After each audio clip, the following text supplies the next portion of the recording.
And that's good. You've got to keep moving. As long as you remember the person you used to be. I will never forget one line of this. Not one line. I will always remember when the Doctor was me. Hello and welcome back to the Doctor Who Marathon. I'm your host McEdam, and today we're going to be talking about the 2013 Christmas special, the conclusion to the 11th Doctor era, and the conclusion to the massive storyline that's been passing on for 3 series now, The Time of the Doctor, written by Stephen Moffat and is directed by Jamie Payne. Now, Matt Smith's era was full of, a lot of great stuff. You got great single episodes like The Rings of Akaten. There was also some good story arc heavy episodes like A Good Man Goes to War as well. But you also have stories like Amy's Choice, Doctor's Wife, The Girl Who Waited, Hyde, The Bells of St. John is one I actually personally really like. Dinosaurs on a Spaceship. It's a story era that has obviously some great positives, but overall I feel like the ideas that are presented had some issues, and one of the big issues for me anyway is the idea that it's story arc heavy centric. This meant that a lot of elements kind of gotten forgotten about throughout the Matt Smith era. Who was the voice in the crack? Who was the Fields of Trends or the 411s and stuff? Okay, actually that was answered. I tell a lie, but essentially this story was not only to wrap up the 11th Doctor, but his entire era. He was one of the few. He is the first Doctor where it seemed like his entire era was all tied together, with this storyline actually building off elements that have been built up since series 5 of the revived era of Doctor Who. As well as some callbacks, of course, some classic Doctor Who stories, as we'll see later on in the adventure. And yeah, Matt Smith had 3 full series and decided to depart. Why he decided to leave, he just, according to many interviews, he said, it's just time to give up. Everyone was moving on. Karen Gillan, Arthur Darwell. The show had a completely new look at this point and a new companion. So it felt like it was time, essentially, for him to move on to bigger projects. But I will state, I do remember prior to this announcement, a friend of mine in college told me that Matt Smith was thinking of leaving because he wasn't happy with the stories he was getting. I don't know how true that was, but that was like within the same week of the announcement. So I don't actually know. There's no information I can find on the internet that states that. It's just somebody I heard from college. I don't know if he had any relationship or he just guessed or if he read it online. But that's just a really interesting point to note, isn't it? And one thing as well is that the last time we had a regeneration story is in the End of Time. Now, I remember going into this story for the first time watching it and being extraordinarily nervous because the End of Time seemed to be the start of a certain type of story in which the Doctor treats regeneration like it's an actual death. You have these prophecies about the oncoming death, and the Doctor has these massive speeches, and like the showrunner doesn't know how to give up, in a sense. So I was kind of worried that this story would do something very similar to that, especially how The End of Time is actually a very well praised story. It's just I personally don't like it, and one of the specific reasons I don't like that story is how it tackled the 10th Doctor's regeneration. So I was going nervous into this, and also as well, the Christmas specials, if we're going to be honest, on a fundamental level, especially the ones at this point in the 11th Doctor era when this story first aired, none of them have actually been any good. Okay, I do actually enjoy the snowmen, but that's more of a it's just a fun ride. Though the actual story itself is much to be desired, shall we say. Richard E. Grant should be in every Doctor Who episode. Canonically, that is actually like canon in a way, if you go by the name of the Doctor. But anyway, I'm going off topic for a second. Those of you who had watched my last video and seen the teaser up to this video, I did mention that I was going to mention some short little stories here and there. I was going to talk about these short adverts where many different casts and crew from different TV shows were all put together in these kind of ads. And Matt Smith's 11th Doctor was in them, and he meets the cast of Call the Midwife, Miranda, and stuff like that. I was going to include them, however, I found after rewatching them, there's not really anything to talk about, and like it's just not really anything that I could babble on about. So that being said, this story I also want to say is very dense. There is a lot that happens in here, so I do apologise if I shorten certain elements, if I miss over certain elements as well. But this story has so much going for it, so much plot and characters and stuff going for it that trying to describe it is actually really hard. But I will say this, the pre-credit sequence I don't like at all. It has a great setup. Basically we learn that there's this signal coming in from this mysterious planet, this weird strange sound, and everyone who's heard it throughout the galaxy has had this, basically this fear. It seems to transmit fear into the brain, into the subconscious memories of every living creature. And who has ever heard it has followed the signal to this planet. And you see a Dalek ship, the giant ship from Dinosaurs in a Spaceship for some reason, a Jadoon ship, basically a lot of spacecraft from the Doctor Who canon, and that was some fun Easter egg hunting right there. But it turns out that the Doctors actually go into these ships one by one to try and find out any information about what this message is, as he has no fear. It doesn't really seem to affect him, only he's come into this with the curiosity of A, what that signal is, and B, why is everyone here? Even races that don't seem to care are here. And when we get introduced to him, he basically dresses up like this wizard character and has a Dalek eye stalk and is like, greetings, I come showing great honour now, tell me your species and planet of origin, only to be revealed that he was actually teleported onto a Dalek ship. And it turns out then that the Doctor's teleported here because he has a new companion, Handles, a Cyberman's head. So let me get this straight. We brought back Neil Gaiman to make the Cybermen scary again, to bring up this massive, fearful race. Build them up again, do something that the Cybermen really needed.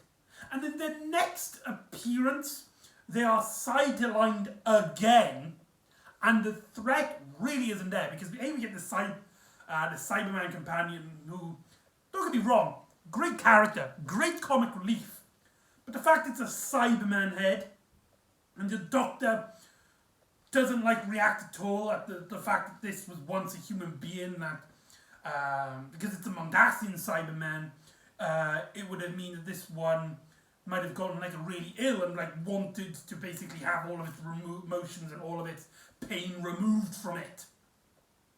And that doesn't really play at all. And at one point in the story, the Doctor gets teleported onto another ship while he's on the phone to Clara, who has this over-the-top comical moment where she's talking about her.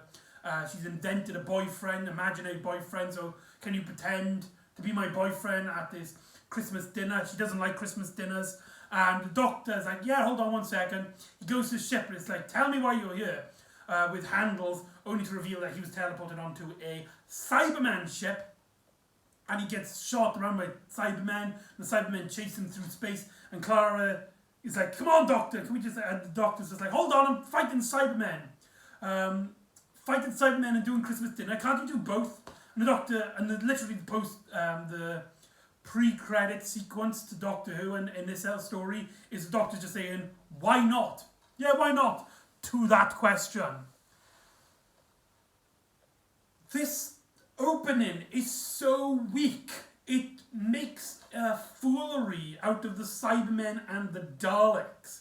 Basically, this story proved a theory that I've had for a while, that Stephen Moffat just isn't a fan of these two iconic villains. And don't get me wrong, he doesn't have to be. He has, he doesn't have to be a massive fan of them. He can not use them at all. Just because he's the showrunner, just because he loves Doctor Who, doesn't mean he has to like every single aspect about it. He's allowed to not like the Cybermen. He's allowed to not like the Daleks. So don't write the Daleks and the Cybermen. Get someone else to do it. Get like what you did with Neil Gaiman to do it. Sure, it might have suffered a bit, but at the end of the day, you can see there was this passion, this love for the Cybermen in that story. And clearly Stephen Moffat doesn't have that. So why can we just have some sort of generic B-list monster take up these roles? It's really just... It's just pretty stupid. It's just pretty silly. And in fact, I would say even the first opening act of this story is really painful. And I really hate saying this out loud. I didn't realise how much passionately I don't like the start of this story until I'm speaking it out now. But there's this really awkward opening where the Doctor basically comes out to meet Clara at her Christmas dinner, and Clara goes in and sees the Doctor just completely naked.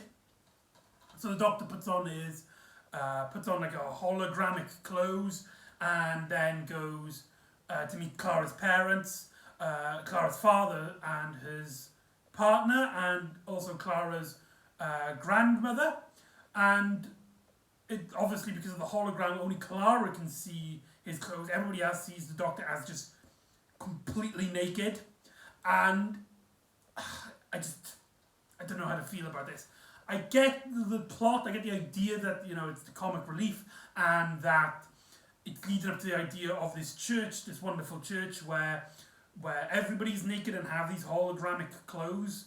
But it just reeks of Stephen Moffat trying to make the show sexy, if that makes sense.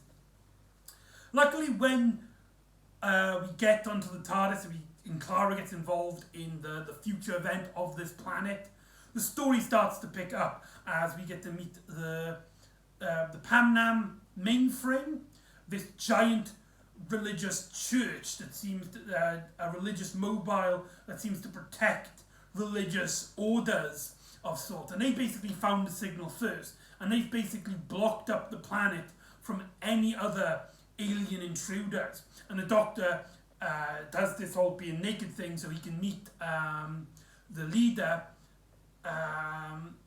Tasmin, so that he can arrange to go down to the planet to find out what that is. And we get then a great scene in which the Doctor goes, basically introduces himself. He tries to introduce Clara. He doesn't know what any words to really say.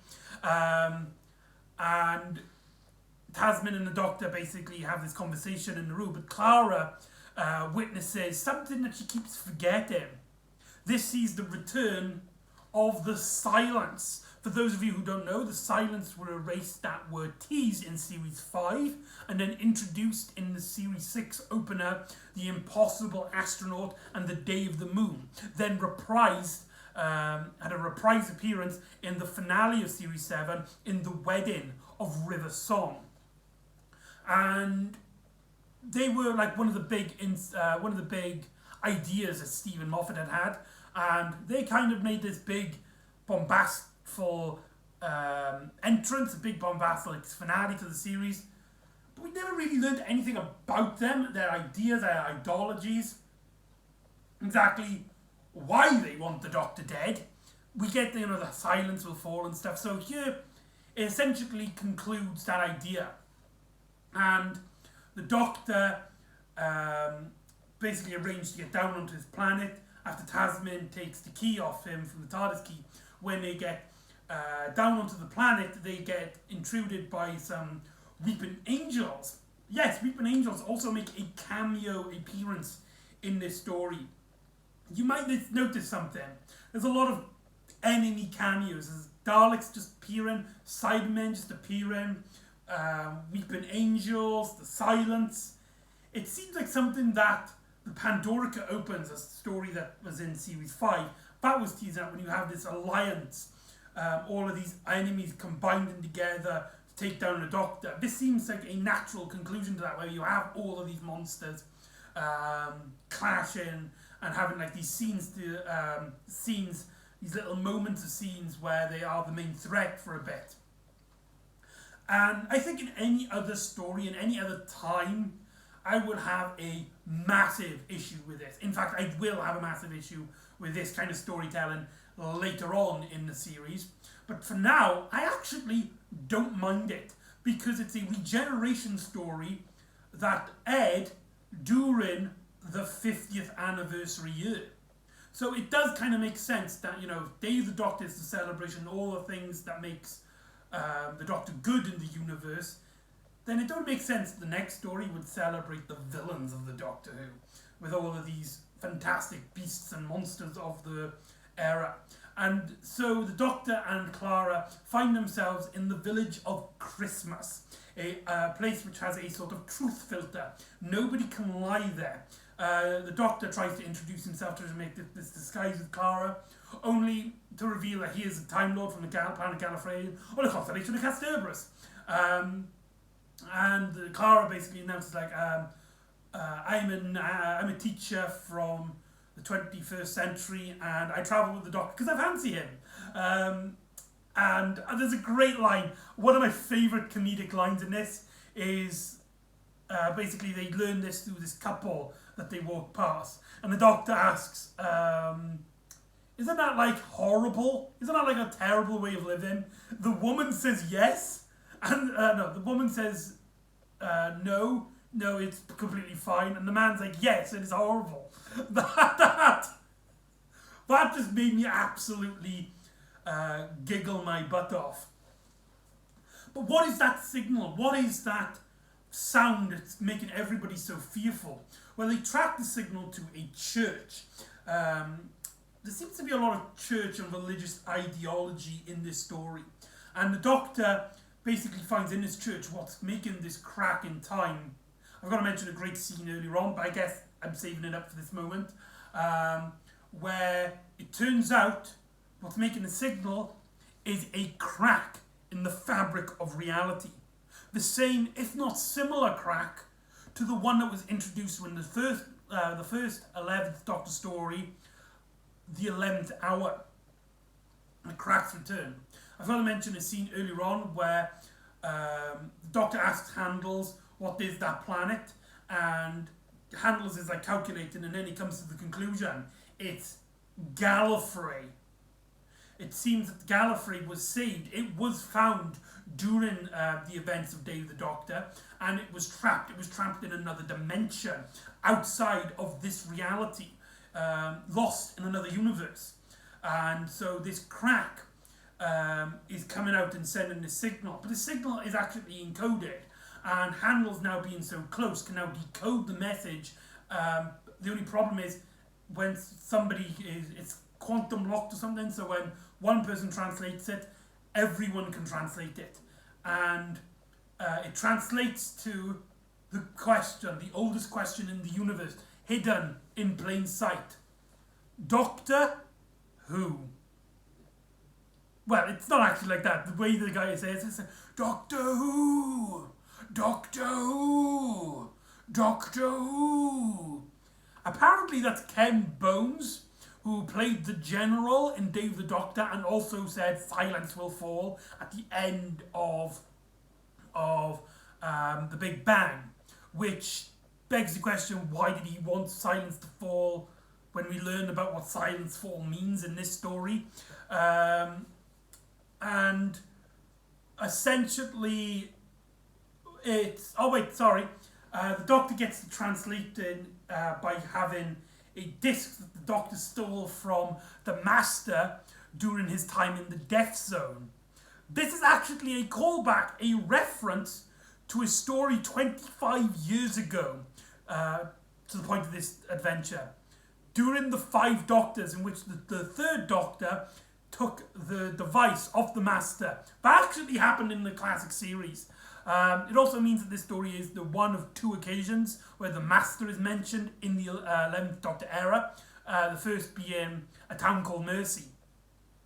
And so that basically raised the stakes, and that makes, basically that is what's happening, is that the Time Lords open this crack where there's a truth filter, so that the Doctor cannot lie, and he states to the Time Lords his name. And when they know, when they see his name, they know that they found the right universe, their universe, and they can come into this reality. The only problem is there's now an entire army, an entire race of the Doctor's deadliest enemies, mainly Daleks and Cybermen, who just want the Time Lords dead. So if the Doctor says his name, if the Doctor releases his secret to the universe, the Time Lords will be resurrected and a new time war will begin.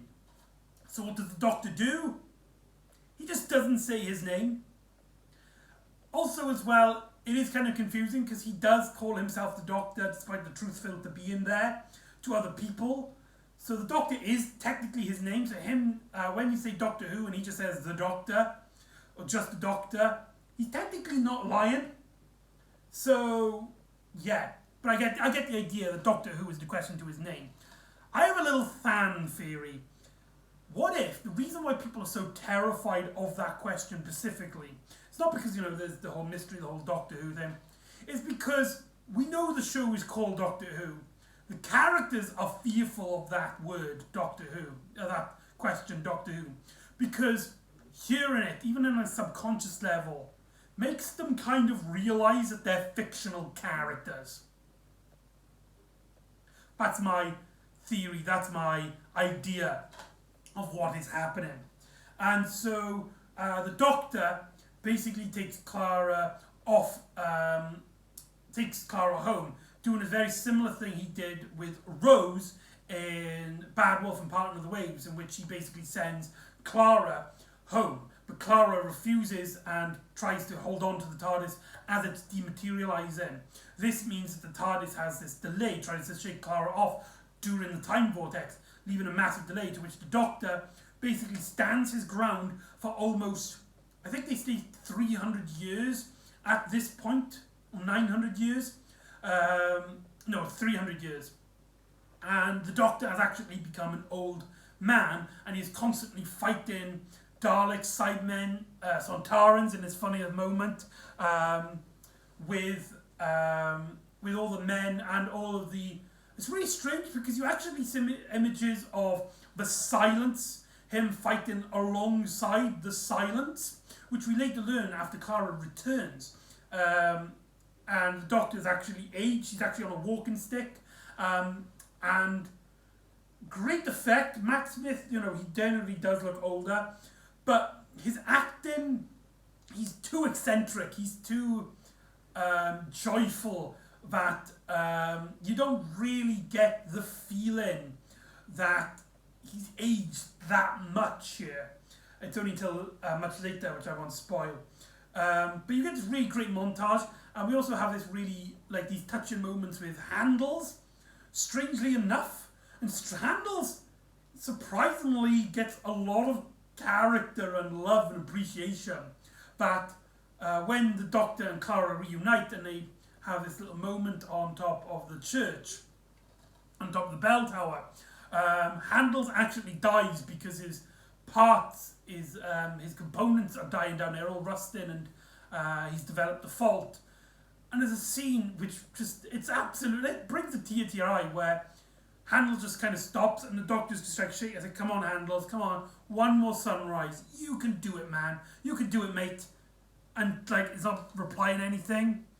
And despite that fact, I hate the idea of this Cyberman being the companion, and the doctor's being having to just care for. Why couldn't it just be like just a normal robot or something?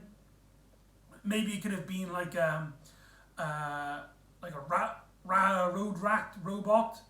Walter robot, whatever they're called from the Five Doctors, could be one of those.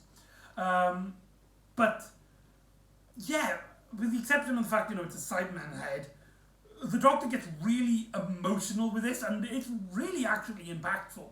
But we also then hear in this scene, we get also a very important part of the canon, as the 11th Doctor explains that he might not regenerate. In fact, he knows that he won't. He had 11 faces of the Doctor. However, the War Doctor, is in regeneration. He didn't call himself the Doctor, but he was still an incarnation, so that counts. So he is actually technically the 12th face. However, you might remember in Stolen Earth and Journey's End, the 10th Doctor had an aborted regeneration, and thanks to putting the Time Lord energy in his hand, and he gets to keeps his own face, that apparently counted as a regeneration, meaning that he is the 11th Doctor, he is the 12th face, and the 13th regeneration. The numbering is so confusing, but the point is that this is the last regeneration in the Doctor's original regeneration cycle. This is it. If he dies, there's no coming back from this. There could have been if the Time Lords used their great, magnificent powers to use the Eye of Harmony to rejuvenate himself, like the Master tried to do in The Deadly Assassins, or how the Valeyard tried to do in... Actually, no, the Valeyard tried to steal the previous Doctor's regeneration, which doesn't make much sense, because the Master could have regained regenerations in the Doctor in this story, so the Valeyard is just a really strange concept. But what I find this bit absolutely hilarious. Essentially, we get this scene where Tasman basically asks the Doctor to come back to the church. We basically now learn that the Silents are actually, the alien Silents are actually priests to the religion of the Silents, a new order of the Pamna mainframe known as the Silents. And we essentially learned that a faction of this, the Kavarian factor, separated and tried to kill the Doctor before he can get to Trenzalore. I just realised I forgot to mention that the planet that they're on is Trenzalore, the planet that was seen as the Doctor's grave in the name of the Doctor, and was teased upon in the wedding of a river song. Like I said, the story is full dense with storyline and story heaven, and I do feel like that is an issue, that is a struggle, and you can kind of see Stephen Moffat kind of really struggling, because he actually does a really big plot point twice in the same story, in which after the Doctor and Clara basically find themselves back onto the TARDIS, but then the Doctor sees on the screen that that there's this boy that he's befriended in the village, and so he actually makes Clara go outside of the TARDIS again, only this time the TARDIS dematerializes without Clara. Now, that's one of the big things I want to talk about, this small village as well, because there was this massive issue with this story when this came out. A lot of people criticized the story for this specific reason. The story has this really momented set in this village, and the story tries to make you care, tries to grow with these characters, and with characters like Handles it does, but with this Kate Barnaby, I think his name was, and other characters in this village, you really don't get this feeling. And the story has this kind of strange feeling where it feels like an entire story arc, another like a season 8 of Matt Smith, has been completely condensed into one episode. I could almost imagine a alternate universe where series 8 happened with Matt Smith, and essentially the Doctor, something happened with the TARDIS, or maybe the same reason here, and he basically stays on this planet, protecting it in a similar way the third Doctor stayed on Earth during the Unit era. Something similar like that. That would be really cool. It does seem like they made that, they did that, but then it was like all edited, compressed into this one story, which means that this story really feels cluttered as we have another montage, another moment of like the Doctor fighting all of these aliens, and it feels like you've just kind of repeated the episode. The momentum of the story just completely drops down from here when you have to essentially do the same thing again. Clara gets really tearfied and gets really sad, and she talks to her grandmother about it. This scene really bugs me.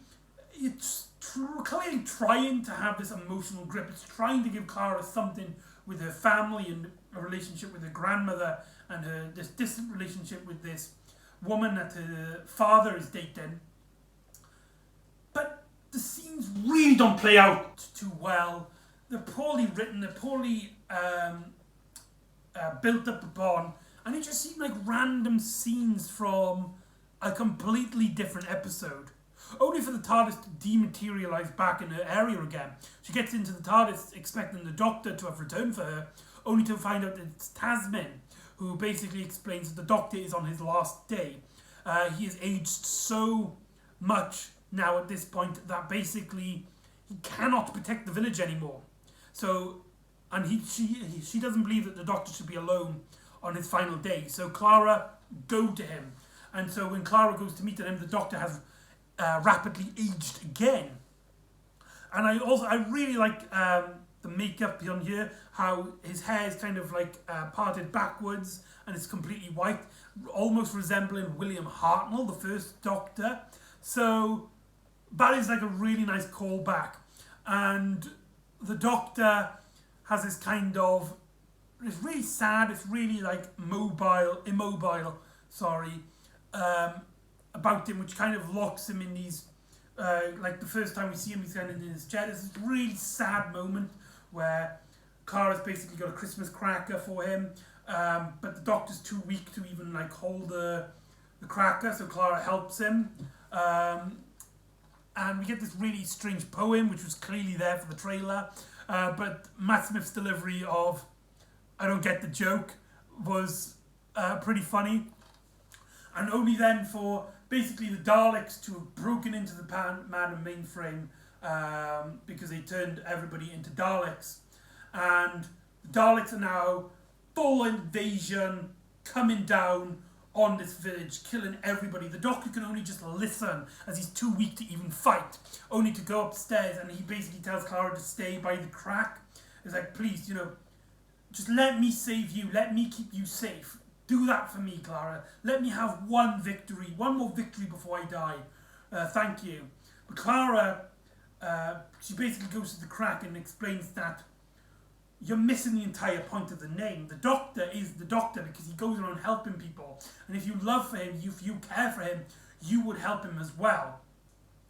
And she's like, right, this is no helping. So she turns around only for the crack to disappear.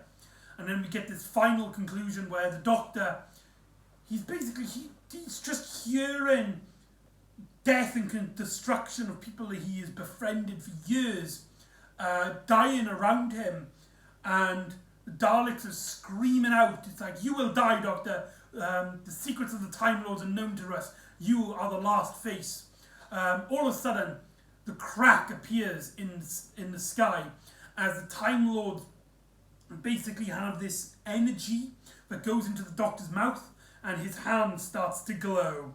The Doctor has been granted new regenerations. I really don't like the explanation here. Like, the way it's panned out, the way it's shot is so awkward as well.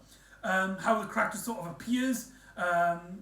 like from a distance, you have this cloud in it, and then when we get to a close up of Matt Smith, this cloud, this dust particle effect is like really tiny. It goes into his mouth, and when he absorbs it, he kind of has this comical face, completely destroying all the groundedness of the scene previously.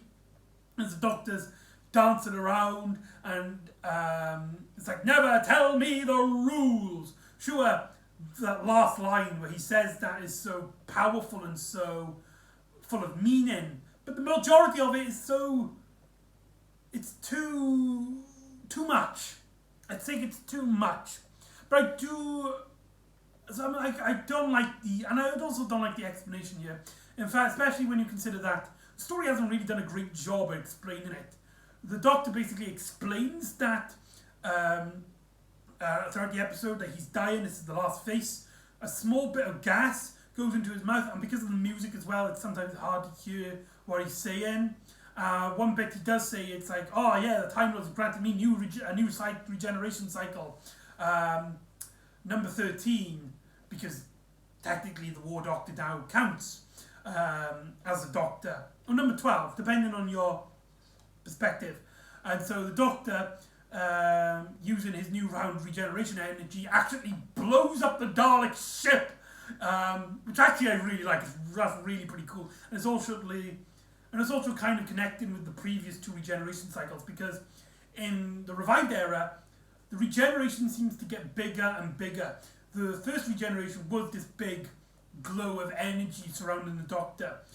His second regeneration in the revived era had the regeneration blow up the TARDIS, and now here, this new regeneration, this new built up of energy, destroyed an entire fleet of Daleks. And so Clara and everybody is safe now from the catastrophe. You know, despite the fact there are other aliens out there, there are other creatures coming out there, and the crack was only just now sealed. Yeah, they didn't do a good job at explaining like the ending of this. The war just kind of stops for no reason. We get a scene where Clara goes to the TARDIS, and the phone is there outside, and she puts the phone back, which will tease into a later story. And she goes into the TARDIS to see the Doctor, new, young, and still wearing the same face. It's still Matt Smith, only now rejuvenated. However, he knows it's time. He's slowly changing. Now, this was the scene that I was really worried upon. Does it deal with regeneration well? Now, if I'm stating about The End of Time, it's a great story, but it has its faults, and one of the big faults is that how it tackles regeneration. I feel like here, Time of the Doctor is a complete reverse in that. It has a lot of flaws. It's a completely, in some ways, it's a bad story, and how it deals with its plot and its narrative, and how it's just confusing and complicated, and the momentum of the story is all over the place. But it has some really great highlights, and one of the greatest highlights of the story is how it tackles regeneration, how it tackles the Doctor dying, how, despite the fact he knows he's dying, you know, he still has this love and passion for life that he just will not bow down against this fight, because he wants to protect people. And when he's regeneration, when he's time, yes, he's sad, yes, he has like the big bombastic speech, which is now I guess a status quo now with the revival era, unlike classic eras where they used to have like one or two lines and then regenerate here. Now they have to have this big speech, but the big speech is about change and how yes, what you are now, what is now, you could still really enjoy. However, times change and you need to move on, and even if it's like for the sake of changing, you need to develop. But we will remember the good old days. But we are excited for the new era. And the Doctor starts hallucinating about the first face he ever saw. And we actually see the reprised appearance of Karen Gillan as Amy Pond as she comes down the steps. This was actually when she was filming, during the time she was filming Guardians of the Galaxy. So that's a really cool fact. And so the Doctor takes off his bow tie and starts to regenerate. Now, a lot of people actually have a misquote here. People think the Doctor's last line, the 11th Doctor's last lines is, I will always remember when the Doctor is me, which he does say, but it's not his last line.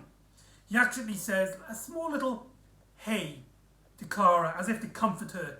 I actually really like that. It's just a small, hey, it's okay. It's fine, everything's fine, kind of attitude. But the actual regeneration itself is easily one of the smartest. Because Clara Oswald, at this point in the series, she's kind of a bland slate. She's kind of one of the most unrelatable characters, companions of Doctor Who. She didn't come in the TARDIS because she loves adventure and stuff.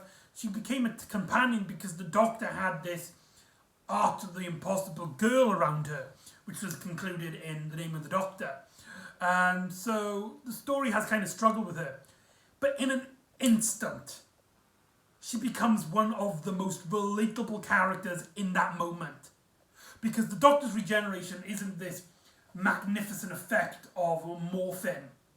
The Doctor's regeneration is this really abrupt change where he kind of just... and he's Peter Capaldi. And he's staring right at Clara. And Clara is in utter shock. She can't blink. Her mouth is just wide open. She's just in utter shock. The man she has cared for, who's cared for her, one of her biggest friends in all of space and time, has just become a completely different man in front of her eyes. Has essentially died to rejuvenate into a new body, into a new personality, right in front of her eyes. And she just doesn't know how to take it. And we get introduced to the 12th Doctor, where with new kidneys and doesn't know how to fly the TARDIS. And hello, Peter Capaldi, welcome to Doctor Who. And that is Time of the Doctor. As I stated before, it's a story where I think a lot of the narrative, the lot of the actual story of Time of the Doctor, it's flawed, it's not very well handled, and could have easily been a lot better. Could have had a lot more focus, a lot more of a narrative. It feels like an entire series worth just slammed into one, and many of the main villain plot lines become sort of cameos appearances with no real big threat that challenges the Doctor on an emotional level. But the story does have some really good highlight moments which stops it from being a bad story. One of the main factors is the 11th Doctor. The story basically proves that Stephen Moffat knows the 11th Doctor inside and out in this story, and that he understands the concept of regeneration, but it's about change, it's about renewal, it's about how it's, change is always a good thing. And yes, you're going to be sad, it is sad, your Doctor has changed, your Doctor is gone, but a new one is out of place, a new one that you can be excited for, someone who you can learn to love is just around the corner. So on that stakes, I think I actually do like it more than The End of Time. Mainly because the way it tackles the regeneration, because it is a regeneration story, is done a lot better. And the stakes are a lot more like this big fantasy epics with these really bombastic special effects. James Payne here, who also directed Hyde, if I remember correctly. He does a stellar job in lots of places, as I stated in a few moments, like when the Time Lords grant the Doctor regenerations. There's a little bit where the directing feels really weak, but that blockbuster aspect from the earlier on of Series 7 continue on from the Time of the Doctor, and a lot of great stunning shots come from that, and it makes the story visually gorgeous, especially comparing it to The End of Time. So yeah, I personally prefer it to The End of Time. Even if the actual main narrative, the actual Florence, the actual narrative itself, isn't as good. So that is the Time of the Doctor, and we say goodbye. I dropped the DVD case, which just reminds me, I don't actually have a printed. I usually show off my Doctor Who DVD collection and then show how I actually have it on my shelf.